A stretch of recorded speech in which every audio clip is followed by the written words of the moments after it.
Hello there. I hope you're having a beautiful day today at Dynamic Motors.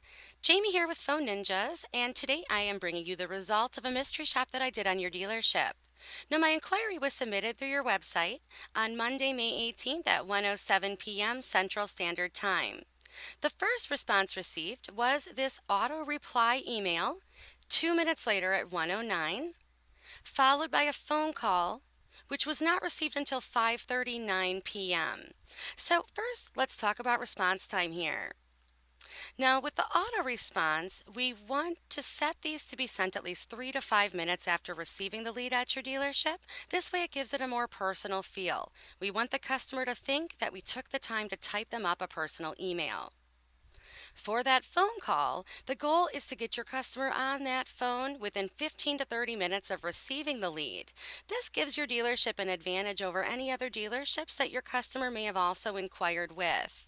Keep in mind that 95% of customers will purchase from the first company who calls them, and you'll also be more successful getting your customer on the line if you call them immediately after they sent that lead. They're likely still at home in front of the computer. Now, first, let's talk about this auto response email. It is actually not necessary to send an automated response, especially if your dealership is open. Instead, we want you to pick up that phone and immediately call your customer. Now, if you are sending it, we want it to appear to be a personal communication. So again, set that timing so that it goes out 3 to 5 minutes after receiving it. You should also address the customer by their first name only. A lot of programs will allow you to insert that field. It should also appear to have come from someone, so we want to see a complete signature file. So, in addition to your dealership name and a link back to your dealership's website, what we're also looking for is a name, title at the dealership, a direct dial phone number, and also a personal email address to be included here as well. You also should attempt to elicit a response from your customer. Ask a question which will prompt them to hit the reply button. You also want to build value in every communication as well. Some examples could be your dealership's mission statement. You could include positive reviews, talk about your dealership's great reputation. Maybe you're willing to meet and beat competitors' pricing. Think like a customer and give them a reason to choose you over the competition.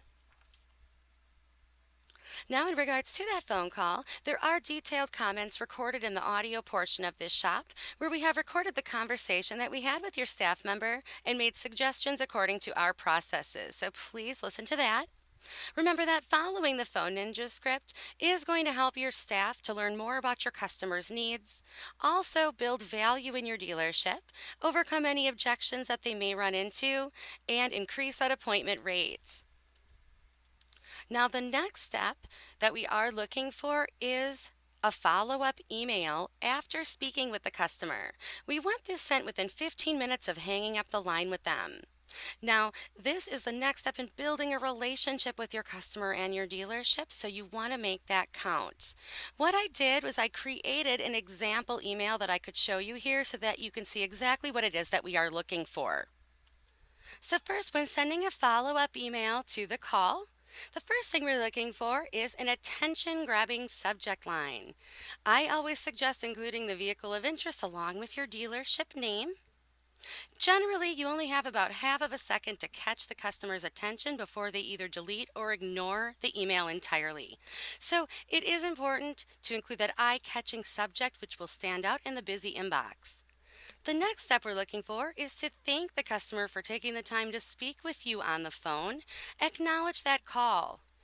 You also want to confirm next steps with the customer as well. Now, on this particular call, we did not get an appointment. If that's the case, always mention that you will follow up with the customer later on to set an appointment. This way, you're still maintaining that control. Next, we want to include a value proposition statement about your dealership as well, along with a video link. Now, this is the latest up and coming trend for dealerships, so if your competition is doing it, you want to be sure to include it here as well. Now, this could simply be a link to the vehicle of interest, maybe a commercial to your dealership. I always recommend a personal welcome video. This way, You're building that connection with your customer.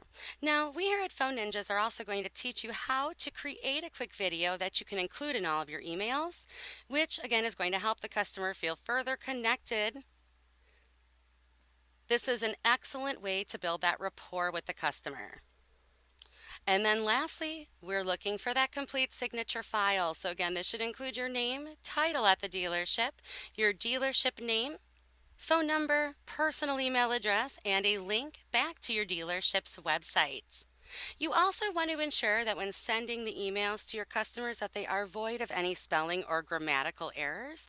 We want these to look professional and be free of any typos. So make sure that you're always reviewing everything you're sending and spell checking if necessary. So moving forward, let's work on that phone response time and always send a follow-up email as well. Your secret code today is NINJA, Ninja. Thank you so much for your time, and I really hope that we have the opportunity to work with your dealership and help make your customers' experience the best one possible.